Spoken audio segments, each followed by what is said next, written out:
Soy un hombre de 45 años, mi nombre es Lucian, y he decidido irme a vivir en medio del bosque, en las afueras de los Cárpatos, cerca de Fagaras, en Transilvania, Rumania. Quería escapar de todo, de la gente, de la rutina, de las obligaciones, pero sobre todo de la tecnología y las redes sociales que habían absorbido la vida de todos. En la ciudad sentía que ya no dependía de mí mismo, que mi mundo estaba lleno de pantallas, notificaciones y expectativas ajenas.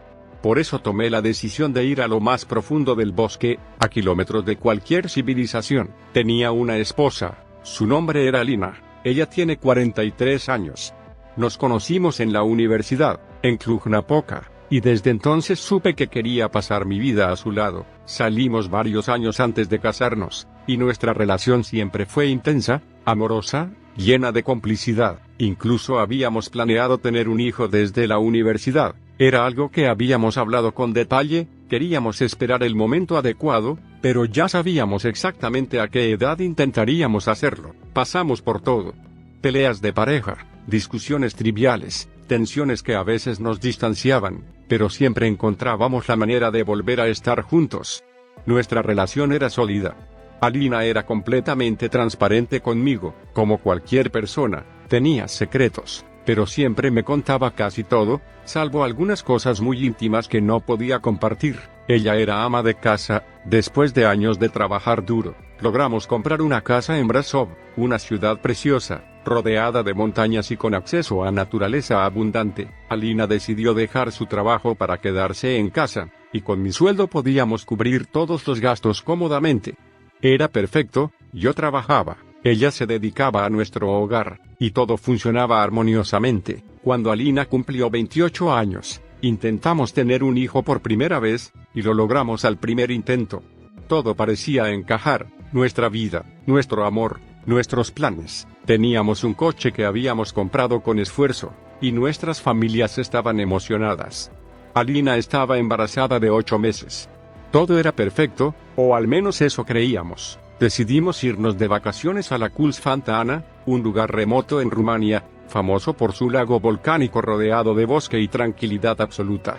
Era un viaje largo, pero valía la pena. Queríamos desconectarnos, disfrutar, celebrar la llegada de nuestro hijo y el tiempo que nos quedaba antes del nacimiento. Pero ese viaje fue la peor decisión de nuestras vidas. Mientras conducíamos, los frenos de nuestro coche fallaron. No hubo manera de detenernos. El vehículo se estrelló contra un árbol en la carretera de montaña. Ambos terminamos hospitalizados. Yo estuve en coma durante una semana. Alina estaba consciente, luchando por sobrevivir, y lo hizo. Pero cuando se recuperó, recibió la noticia más devastadora. Nuestro hijo no había sobrevivido al accidente. Yo aún no despertaba y no pude acompañarla en ese momento, no pude sostener su dolor, ni secarle las lágrimas. Cuando desperté y me dieron la noticia, al principio intentaron protegerme de ella para no afectar mi recuperación, pero mi insistencia fue tal que no tuvieron otra opción más que decírmelo. Mi mujer estaba bien físicamente, pero emocionalmente destrozada, y yo me sentí completamente quebrado. Ese golpe cambió nuestras vidas para siempre. Semanas después, nos recuperamos físicamente, pero emocionalmente nada era igual. Tratamos de salir adelante, porque nuestro amor era fuerte, porque no queríamos que el dolor nos destruyera. Con el tiempo, volvimos a encontrar un poco de normalidad en nuestra relación, intentando ser la pareja unida que siempre fuimos. Años después, cuando pensamos en intentar tener otro hijo, fuimos al médico. Fue entonces cuando recibimos la noticia más cruel. Alina había sufrido complicaciones internas tras el accidente, su útero estaba gravemente dañado y ya no podía tener hijos. Su frustración fue enorme. Durante años cayó en una depresión profunda. Hubo días en los que no quería salir de la cama, días en los que el mundo parecía no existir para ella. Sus padres la llevaron a su casa porque no podían verla así, y yo respeté su decisión. Un día llegaron los papeles de divorcio. Alina no pidió nada, ni la casa, ni dinero, ni bienes. Era una mujer increíble, altruista incluso en medio de su dolor. Yo decidí vender todo y darle la mitad a sus padres. Intenté convencerla de volver, de que aún podríamos reconstruir nuestra vida juntos, pero estaba decidida. Ya no quería verme, ni hablarme, ni intentar nada. Pasé meses sufriendo, atrapado en una rutina de vacío y desesperanza. Varias veces intenté terminar con mi vida, pero mi cobardía o la frustración lo impedían. Finalmente, un día me cansé de todo. La rutina, la soledad, el dolor, la ciudad, la gente. Decidí irme al bosque. Quería desaparecer, quería alejarme de todo y de todos. Dejé una carta a mis padres, agradeciéndoles por todo, pero indicándoles que no buscaran mi paradero. Todo el dinero que tenía era para ellos. Lo único que me llevé fue un teléfono, no para usarlo, sino para saber en qué día estaba, y en caso de que fuera mi última vez, poder enviar un último mensaje de despedida. Me adentré en el bosque de los Cárpatos, donde los árboles son tan densos que la luz del sol apenas toca el suelo y los días y las noches parecen diluirse entre el musgo y la niebla. Caminé kilómetros, alejándome de caminos y pueblos. No había carreteras, ni senderos marcados, solo los sonidos del bosque, el crujido de ramas, el viento entre los pinos, y de vez en cuando, un ciervo que desaparecía tan rápido como apareció. Por primera vez en años, sentí que estaba verdaderamente solo, pero esa soledad era distinta a la de la ciudad, era pura, necesaria, y dolorosamente liberadora. La naturaleza me rodeaba, y con cada día que pasaba, me sentía más desconectado del mundo que había dejado atrás. Los sonidos, los olores, la humedad del suelo, todo me obligaba a estar presente. Cada noche, al encender un pequeño fuego para calentarme, veía las sombras de los árboles danzar, y me daba cuenta de que por fin estaba donde debía estar, lejos del dolor, lejos de la prisa, lejos de todo lo que me había hecho daño. No sé si estaba preparado para la vida en el bosque. Siempre pensé que leer manuales de supervivencia, mirar documentales en internet o escuchar a personas que habían logrado vivir lejos de la civilización era suficiente para tener una idea. Pero la verdad es que no. Saber en teoría cómo se hace un fuego o cómo se construye una cabaña es muy distinto a enfrentarse de verdad al bosque, con su inmensidad, su silencio roto por aullidos y sus noches interminables. Había visto a muchos hombres que se adentraban en lugares como este, los Cárpatos, y lograban levantar sus propias casas, sembrar lo necesario o vivir de la caza y la pesca. Eran gente que parecía nacida para eso. Yo no estaba seguro de tener esas habilidades. Yo venía de otro mundo, un mundo de horarios, de trabajo frente a un escritorio, de rutinas donde el peligro más grande era que el autobús se retrasara o que el jefe me llamara a dar explicaciones, y sin embargo, aquí estaba, con 45 años y una mochila en la espalda, tratando de empezar de cero en un lugar donde el ser humano nunca fue realmente bienvenido. La mochila no era ligera. Había tratado de empacar solo lo esencial, pero la realidad es que uno siempre sobreestima lo que cree necesitar. Mi primera herramienta, la más importante, era un hacha de filo ancho, bien afilada, una de esas que cortan casi con solo apoyarse en la madera. También llevaba un cuchillo largo, robusto, que había probado en casa cortando carne y ramas secas antes de salir. Cortaba sin problemas, lo que me dio confianza, aunque sabía que en este lugar nada era garantía. Llevaba además algunos suministros básicos, varios mecheros y cajas de fósforos, porque aunque había intentado practicar el encendido de fuego con yesca natural, sabía que aquí las noches podían ser implacables. En los bosques de los Cárpatos, la temperatura puede caer drásticamente incluso en verano, y ni hablar de cuando empiezan las primeras heladas del otoño. Mi tienda de campaña, que cargaba en la mano, era apenas un refugio temporal.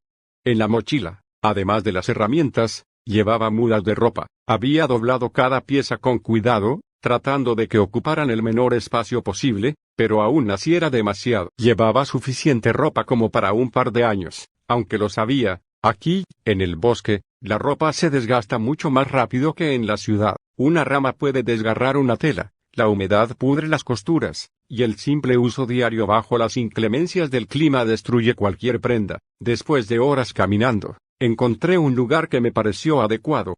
El terreno era relativamente plano, rodeado de árboles altos, abetos y hayas principalmente, y a unos 500 metros de distancia escuchaba el murmullo de agua. Caminé en esa dirección y confirmé que había un arroyo cristalino que descendía desde lo profundo de las montañas. No era un río caudaloso, pero era suficiente para abastecerme de agua fresca y limpia. Los Cárpatos están llenos de estos arroyos y manantiales escondidos, producto de la nieve derretida en las alturas. Tener agua cerca era indispensable, así que decidí instalarme allí. Monté la tienda de campaña, sabiendo que no sería mi hogar definitivo, sino apenas un refugio mientras construía una casa de verdad. Las primeras noches fueron duras. No importaba cuántos días llevara en el bosque, siempre parecían la primera vez, el miedo no desaparecía. Encendí una fogata grande, apilando leña seca, y me mantuve atento a los sonidos del bosque. Los animales siempre estaban allí, ciervos moviéndose entre la maleza, jabalíes husmeando la tierra, aves nocturnas con sus cantos inquietantes. Pero lo que más me helaba la sangre eran los aullidos de los lobos. Lejanos pero inconfundibles, los lobos grises todavía abundan en los Cárpatos. Es uno de los pocos lugares de Europa donde las manadas siguen fuertes. Sabía que, por lo general, no atacan a los humanos, pero tampoco era ingenuo. Un hombre solo, dormido en medio de la nada, siempre es vulnerable. Además, estaban los osos pardos, y esos sí eran otra historia. Los bosques de Rumanía son hogar de miles de osos, algunos de los más grandes de Europa. Con ellos no había margen de error. Un oso hambriento o curioso podía destrozar mi tienda como si fuera papel. Por eso mantenía mi fogata siempre alta. El fuego era mi aliado, mi frontera contra lo desconocido. Cada chispa que salía disparada al cielo era una pequeña victoria, un recordatorio de que aún tenía control sobre algo en medio de ese mundo salvaje. Con los días, me di cuenta de que necesitaba algo más que una tienda. No podía seguir durmiendo en un pedazo de tela, vulnerable a la lluvia, al viento y a los animales. Así que comencé el trabajo más duro, cortar árboles. El sonido de mi hacha se convirtió en el único ruido que perturbaba la calma del bosque. Cada golpe retumbaba entre los troncos y, cuando un árbol finalmente caía, el estruendo parecía sacudir todo a mi alrededor. A veces me quedaba en silencio, observando como un gigante que había estado en pie por décadas yacía en el suelo por mi mano. Era un sentimiento extraño, orgullo mezclado con culpa. Fueron días de trabajo solitario. Cortar, arrastrar, apilar troncos. No era fácil. Mi cuerpo, acostumbrado a la comodidad de la vida moderna, protestaba a cada esfuerzo. Los músculos se resentían, la espalda me dolía, las manos se me llenaban de ampollas. Pero poco a poco, el montón de troncos se fue transformando en algo más. Había visto programas y tutoriales sobre cómo construir cabañas de madera, aunque jamás había levantado ni una pared en mi vida. Fallé varias veces. Armaba estructuras que se venían abajo o quedaban torcidas, y debía empezar de nuevo. La frustración era grande, pero también lo era la necesidad. No podía darme por vencido. Finalmente, después de muchos intentos, logré levantar la estructura principal de mi casa.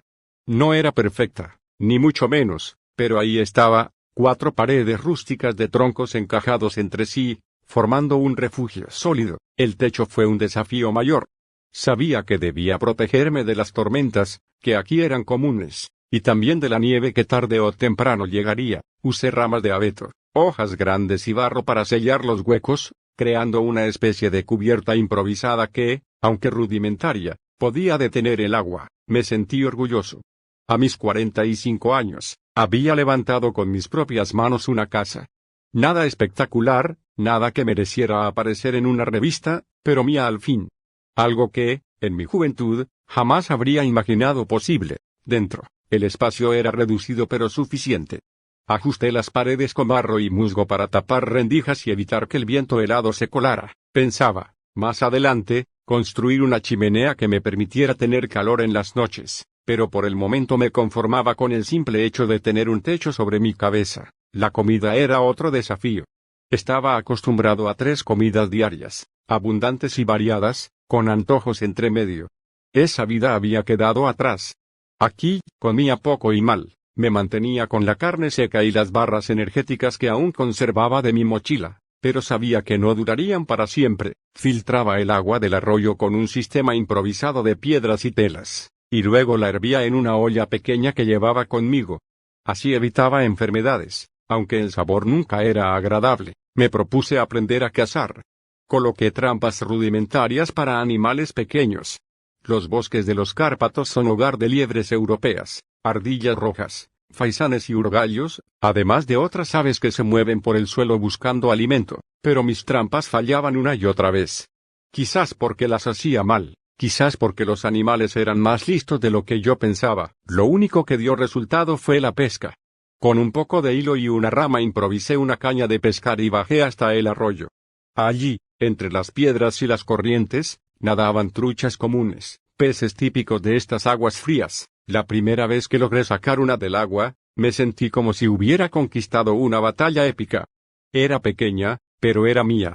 Asarla en el fuego y comerla caliente fue una de las mejores sensaciones de mi vida. Los días se sucedían en una rutina dura pero gratificante. Trabajaba en mi refugio, buscaba alimento, mantenía el fuego encendido.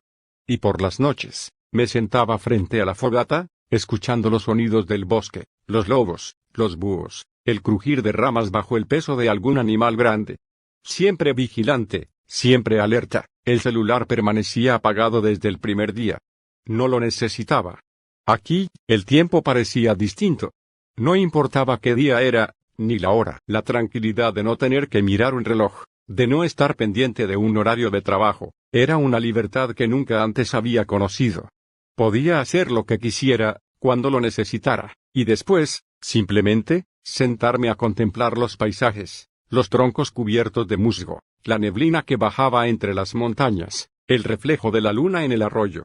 Los días en el bosque eran más duros de lo que jamás hubiera imaginado. Cada jornada me enfrentaba a un desafío distinto, y no todos podían resolverse con fuerza o voluntad. Muchos de ellos dependían de paciencia, observación y, sobre todo, conocimiento. Al principio, cada mañana era un combate conmigo mismo, abrir los ojos y sentir el cuerpo adolorido, los músculos tensos, los brazos cortados y raspados por la madera, el hombro adolorido por cargar troncos pesados, la espalda rígida de dormir en mi improvisada cama de madera y ramas.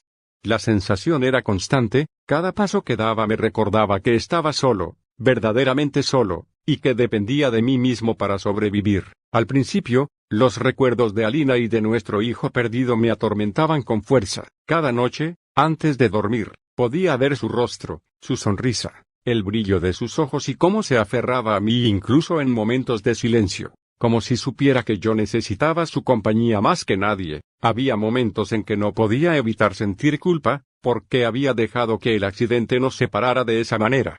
Porque, después de todo lo que habíamos planeado juntos, la vida nos había arrancado la oportunidad de ser padres. Aún así, esos recuerdos, aunque dolorosos, también me daban fuerzas, me recordaban por qué había decidido estar allí, porque había elegido la soledad del bosque frente a la comodidad de la ciudad. Era un reto de supervivencia, pero también un viaje de sanación. Las primeras semanas fueron de aprendizaje constante.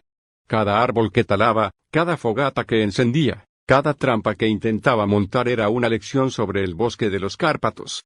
Estos bosques no son un lugar para los ingenuos, sus densos pinos, abetos y hayas esconden mucho más que belleza, esconden historias, ecos de animales que se mueven entre la niebla y sonidos que desafían la lógica. Aprendí a reconocer el crujir de las ramas bajo el peso de un ciervo, la forma en que un zorro corre entre los arbustos, el aullido lejano de los lobos que patrullan por la noche, y el rugido profundo de un oso que defiende a sus crías. Cada sonido era una advertencia, cada sombra un recordatorio de que la naturaleza no perdona a los descuidados. Una de las noches más inquietantes llegó después de que ya había establecido mi cabaña con su chimenea y una habitación adicional que construí con esfuerzo. Había pasado horas apilando leña, asegurándome de que la estructura no tuviera filtraciones, utilizando resina de pino y barro mezclado con hojas secas para sellar las rendijas del techo. Esa noche, el frío era intenso, el aire cortante y húmedo, y me encontraba revisando la fogata para mantenerla viva.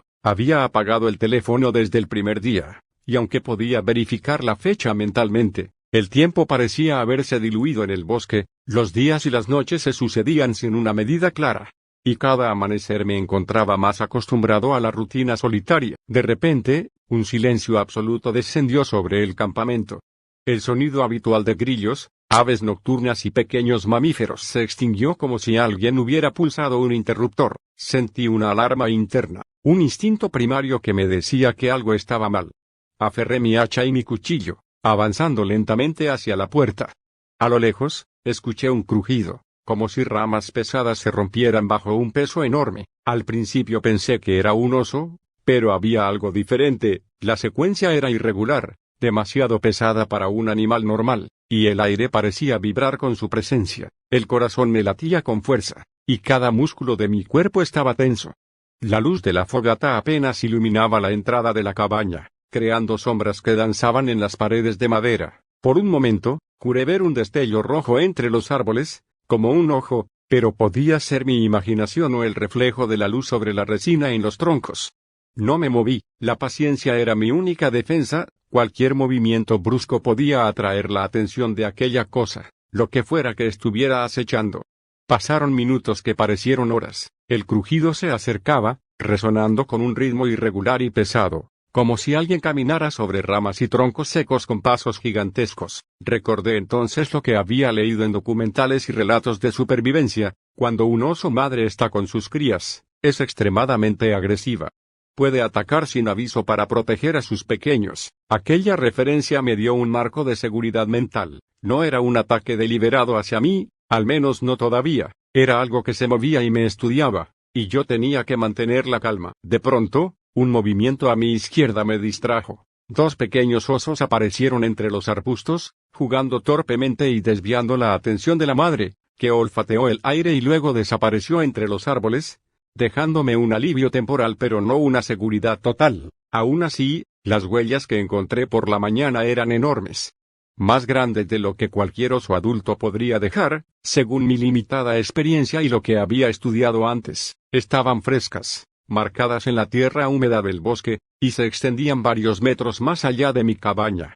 Su dirección era clara, pero no mostraba retorno. Algo se había detenido allí, había estado observando, evaluando. Mi mente trataba de racionalizar: ¿había algún animal desconocido? ¿O mi percepción de la realidad estaba empezando a alterarse por la soledad, el frío y el miedo constante? Durante el día, la rutina me ayudó a calmarme. Corté más troncos, reforcé la chimenea y revisé los alrededores para asegurarme de que no hubiera intrusos naturales que representaran peligro. El bosque de los Cárpatos está lleno de vida: ciervos, zorros, jabalíes, ardillas, aves carpinteras y búhos que patrullan durante la noche. Sin embargo, hay una sensación constante de vigilancia. Cada sombra, cada crujido, cada cambio en el viento puede significar una amenaza, y aprender a distinguir entre lo natural y lo anormal se volvió un desafío diario. Las noches siguientes fueron peores.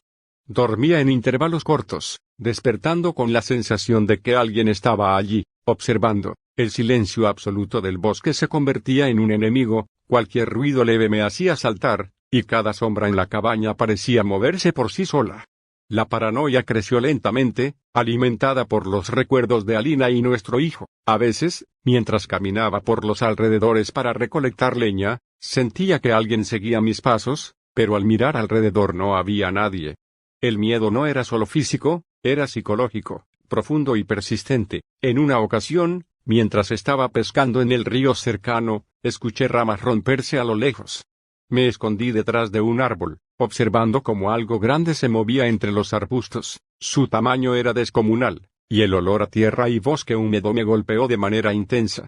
Por un momento, creí que era un oso gigante, pero su comportamiento no era como el de ningún animal que conociera. Caminaba con cuidado, pausado, como evaluando mi presencia, y desapareció antes de que pudiera reaccionar. Esa noche, la cabaña parecía más pequeña, más vulnerable, y cada sombra proyectada por la chimenea parecía alargarse y tomar formas inquietantes. La sensación de que algo me observaba se intensificó con cada amanecer. Mi mente trataba de racionalizar: tal vez era la soledad, el estrés, el frío, el hambre parcial. Tal vez mi cerebro estaba jugando trucos, pero las huellas en el suelo, las ramas rotas, los crujidos pesados no mentían. Algo había estado allí. Algo que no podía identificar. El bosque, que al principio me había parecido un refugio de libertad y paz, comenzaba a mostrar su lado oscuro.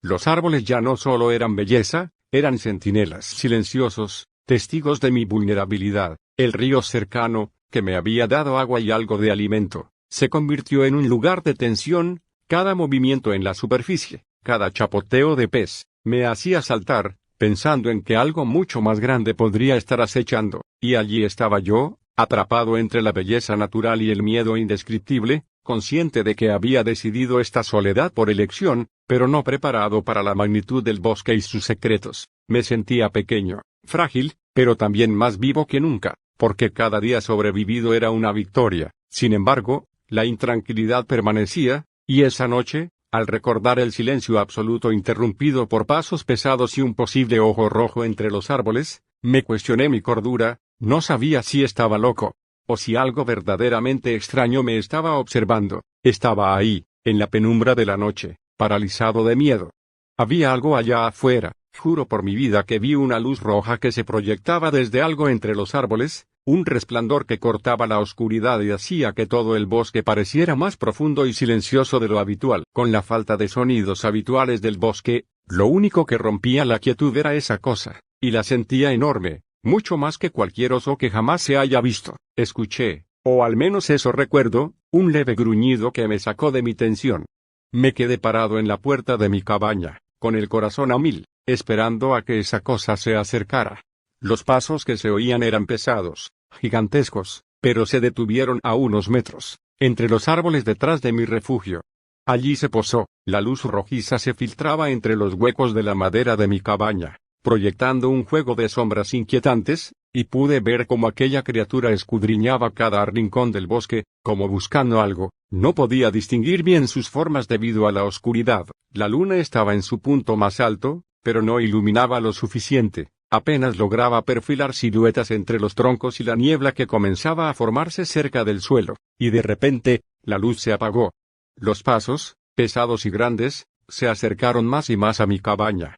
Yo me quedé firme en la puerta, preparado para salir si esa cosa decidía atacar, aferrando mi hacha y mi cuchillo. Estuve así durante minutos que parecían horas, congelado, respirando apenas, escuchando cómo el bosque seguía inmóvil a su alrededor, excepto por el crujido lejano de alguna rama que no sabía si pertenecía a la criatura o a un animal común. Los rayos del sol finalmente comenzaron a iluminar la copa de los árboles y el canto de las aves volvió a llenar el aire. Aún así, yo no me moví de inmediato. El miedo seguía anclado en mi pecho, consciente de que la criatura podría estar esperándome. Cuando el sol iluminó mejor algunas partes, decidí salir con cautela.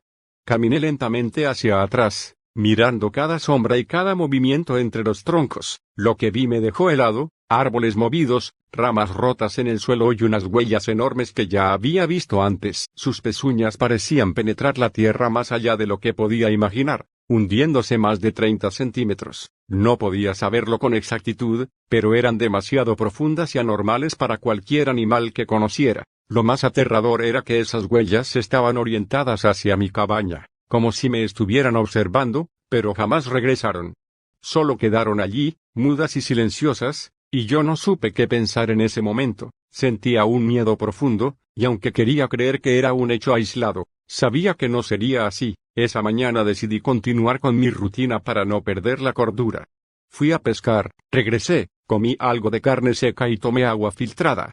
Luego tomé varias ramas y comencé a afilarlas, construyendo improvisadas lanzas. No esperaba que fueran de mucha ayuda contra un depredador tan grande, pero al menos me daban una sensación de control y seguridad. Saber que tenía algo con qué defenderme mitigaba un poco la ansiedad que me mantenía despierto por las noches. La noche siguiente llegó más rápido de lo que hubiera querido. Estaba cansado y necesitaba dormir. Me senté en la cabaña, apoyado contra la pared, con mi hacha y mi cuchillo a la mano, listos al alcance de un brazo. El sueño comenzó a vencerme, y finalmente me recosté, dejando que el cansancio me consumiera. Esta vez, la noche transcurrió sin luces extrañas ni silencios inquietantes. Por primera vez en días pude dormir, aunque no profundamente. Mis sueños estaban cargados de recuerdos y temores. Pero lo que me despertó no fue un sonido del bosque, fue una pesadilla. Soñé que algo enorme entraba en la casa donde antes vivía con Alina. Dormíamos tranquilos, cuando de repente la puerta se abrió violentamente, y una luz roja iluminó la habitación. La criatura irrumpió, destrozando paredes y muebles con una fuerza sobrehumana. Vi cómo se acercaba a Alina y luego a mí, y el miedo en el sueño era tan real que me desperté sudado y con el corazón latiendo desbocado. Estuve inmerso en mis pensamientos durante un largo rato, recordando a mis padres y preguntándome qué habrían hecho durante todo este tiempo. ¿Habrían seguido con sus vidas sin buscarme? La soledad del bosque me hacía cuestionar todo, la realidad, mi cordura, y los límites de lo que podía soportar. Al salir de la cabaña, lo que encontré me heló la sangre. Las huellas estaban justo afuera de la entrada. No venían de ningún lado visible, simplemente estaban allí, observando mi puerta, inmóviles. Me quedé paralizado un buen rato, incapaz de comprender cómo algo tan grande y pesado podía moverse tan silenciosamente y sin dejar marcas evidentes. Sabía que no había nadie más en el bosque, ningún humano que pudiera haber hecho eso, y esa idea me aterrorizaba aún más. Alguien, o algo, intentaba asustarme, expulsarme de mi refugio, y no estaba dispuesto a dejar que eso ocurriera. Decidí actuar. Coloqué trampas alrededor de la cabaña. Muchas eran rudimentarias y visibles, pero en la oscuridad de la noche serían difíciles de detectar. Me quedé vigilante, despierto toda la noche, observando cada sombra, cada movimiento. No ocurrió nada. No había huellas nuevas ni señales de que alguien o algo hubiera pasado cerca. La noción del tiempo ya se había perdido completamente. Miré el teléfono, pero sabía que no servía de nada, así que lo dejé apagado. En cambio, saqué mi pequeña libreta y un bolígrafo que había guardado para registrar mis experiencias.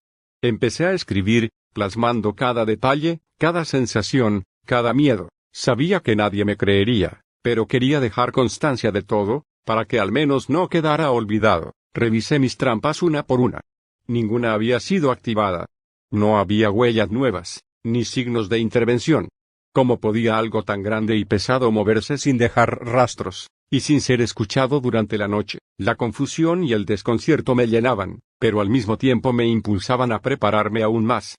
Coloqué nuevas trampas, ahora también justo afuera de la cabaña. Recogí agua, preparé algunos peces que había logrado pescar, y me aseguré de estar alimentado y con fuerzas. No sabía si todo esto era real o si ya había perdido la cordura por completo. Sin embargo, la siguiente noche me demostraría que lo más aterrador estaría por venir. Esta fue la noche en la que todo se salió de control. Hasta ahora yo no sabía cuánto tiempo llevaba exactamente en este bosque. Según mis cálculos, apenas un mes. Pero la verdad es que ya había perdido la noción real de los días. El sol y la luna seguían saliendo y ocultándose, sí, pero en mi mente se mezclaban las horas. No podía estar seguro si llevaba 30 días. O 100.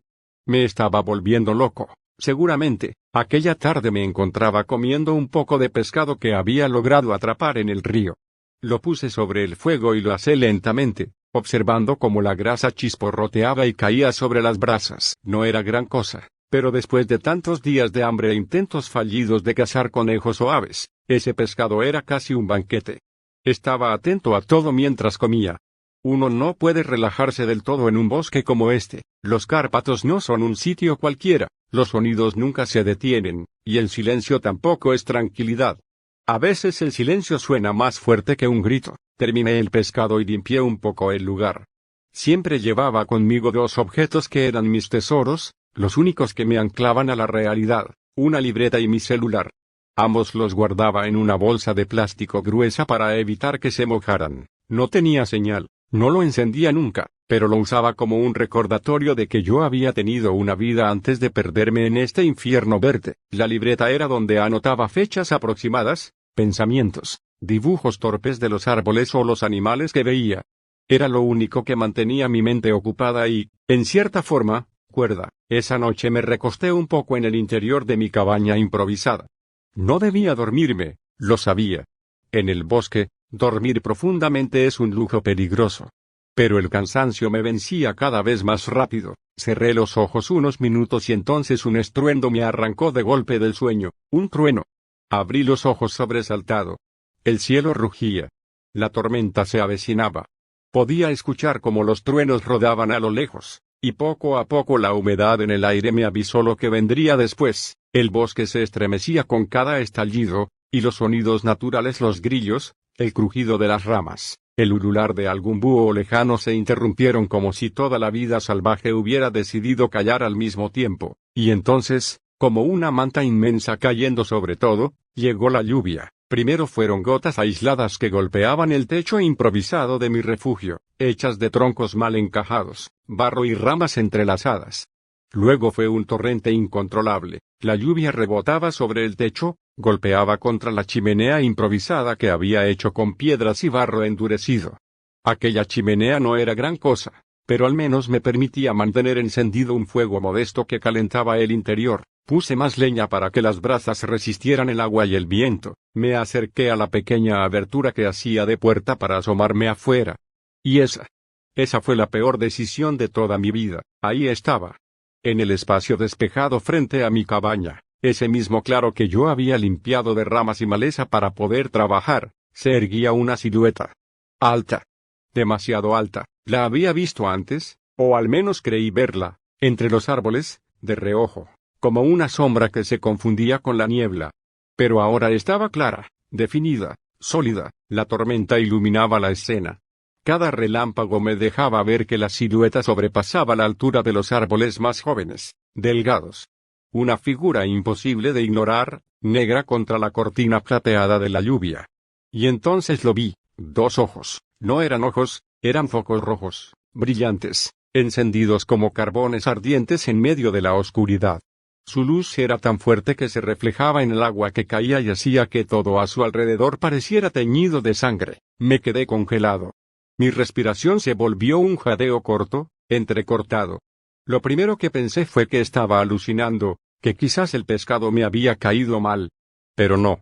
El siguiente instante me demostró que aquello era demasiado real. De entre la silueta, una garra salió. Gigantesca. Oscura. Y en un solo movimiento desgarró la mitad de mi cabaña como si fuera de papel. La madera crujió, los troncos salieron disparados, el techo se desplomó a un lado, el monstruo me alcanzó a rozar con una de esas garras, y sentí cómo me abría la piel del brazo. El calor de la sangre mezclado con la lluvia helada me estremeció de pies a cabeza, no pude moverme. Estaba paralizado por el miedo. Esa cosa no parecía de este mundo, era alta, delgada, pero con extremidades que parecían demasiado largas, demasiado deformes para ser naturales. Sus brazos o lo que parecían brazos sobresalían de la mitad de su torso, colgaban hacia el suelo y se movían con una delicadeza grotesca, como si fueran ganchos articulados. Sus patas eran anchas, pesadas, como las de un oso. Pero las dimensiones eran irreales, cada paso hacía temblar la tierra. Y los ojos. Esos ojos que no parpadeaban, que parecían atravesar la lluvia y mi carne al mismo tiempo. La criatura volvió a levantar su garra. Instintivamente corrí, pero no fui lo suficientemente rápido. Alcanzó a enterrar parte de sus garras en mi pecho, desgarrando piel y ropa. El dolor me cegó, pero la adrenalina me obligó a seguir corriendo. Salí a toda velocidad bajo la tormenta, con el agua golpeándome el rostro, con la respiración cortada por el frío y el pánico. Los relámpagos iluminaban al monstruo detrás de mí. Cada vez que miraba de reojo lo veía moverse con una fluidez imposible entre los árboles. No destrozaba todo a su paso, se deslizaba, calculaba, se agazapaba para luego dar zancadas enormes. Yo corría lo más rápido que podía, tropezando, sangrando, con ramas cortándome el rostro, pero la bestia avanzaba más rápido con solo un par de movimientos. En un instante me alcanzó. Sentí cómo me golpeó por la espalda y me lanzó contra un árbol. El impacto me dejó sin aire y mi visión se nubló.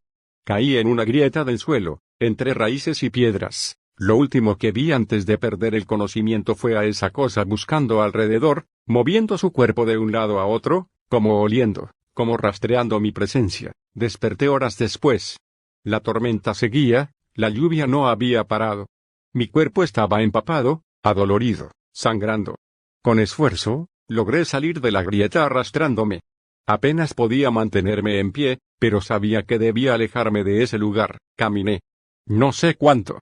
El bosque parecía infinito, interminable. El cielo nunca se despejaba, las nubes seguían tapando el sol, y la lluvia no cesaba. Mi cuerpo pedía descanso, pero cada vez que caía al suelo por cansancio o por el dolor de las heridas, me obligaba a levantarme de nuevo. Pasaron días. No sé cuántos. Perdí toda referencia del tiempo, hasta que por fin encontré un sendero. Reconocí aquel lugar, lo había cruzado al principio de mi travesía, cuando recién me adentré en el bosque. Eso significaba que estaba cerca de la carretera. Quizá un par de kilómetros. Me llené de esperanza, pensé en mis padres, en el amor de mi vida, en Alina. Pensé en todo lo que había dejado atrás y en lo mucho que quería volver, pero justo cuando la carretera estaba a la vista, cuando apenas me faltaban unos metros para salir de aquel infierno, la luz roja volvió a aparecer. Ahí estaba de nuevo. Esa cosa. No iba a dejarme salir. Se plantó en medio del sendero, con sus ojos iluminando la lluvia, con su cuerpo deformado oscureciendo los árboles. Sentí que nada de lo que había vivido podía ser real. Pensé que estaba en un sueño, que en cualquier momento iba a despertar. Pero no despertaba. Y esa criatura seguía ahí, mirándome, levantó la garra y me lanzó con una fuerza brutal contra otro árbol. Perdí el conocimiento, desperté al amanecer. El sol brillaba débilmente entre las nubes. Mi cuerpo estaba destrozado, cubierto de sangre seca y barro. No podía caminar bien, así que me arrastré, metro a metro, hasta la carretera. Pasaron minutos eternos hasta que un auto se detuvo. Era una pareja. Me subieron como pudieron y llamaron a emergencias. Poco después llegó un helicóptero. Lo último que vi del bosque, desde el aire, fueron árboles caídos y marcas enormes en la tierra, como si algo gigantesco hubiera pasado por ahí. Me llevaron a un hospital. Pasé días en recuperación. Mis padres fueron a verme. Alina también. Estaba llorando, me abrazó con tanta fuerza que me dolieron las heridas, pero no me importó. Lo que me dijo después me dejó helado. Yo creía que había pasado apenas mes y medio en el bosque. Según mis notas, no más de 2 meses. Pero para ellos, habían pasado 6 meses, 6 meses desaparecido. No entendía nada. Mi mente no podía procesarlo.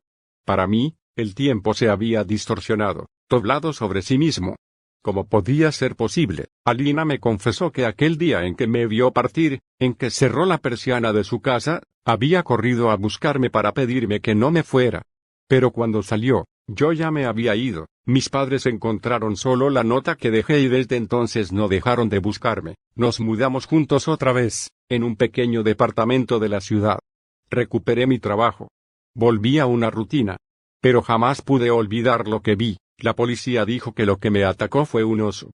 Que las marcas en los árboles, en la tierra, y en mi cuerpo eran de un animal salvaje. Dijeron que tuve suerte de sobrevivir. Pero incluso ellos admitieron que nunca habían visto marcas tan grandes. Me preguntaron qué tamaño tenía el animal. Yo no respondí. No podía, porque no era un oso. Yo sé lo que vi. Yo sé lo que me persiguió en aquel bosque, y sé que aún está ahí, esperando. Acechando, observando.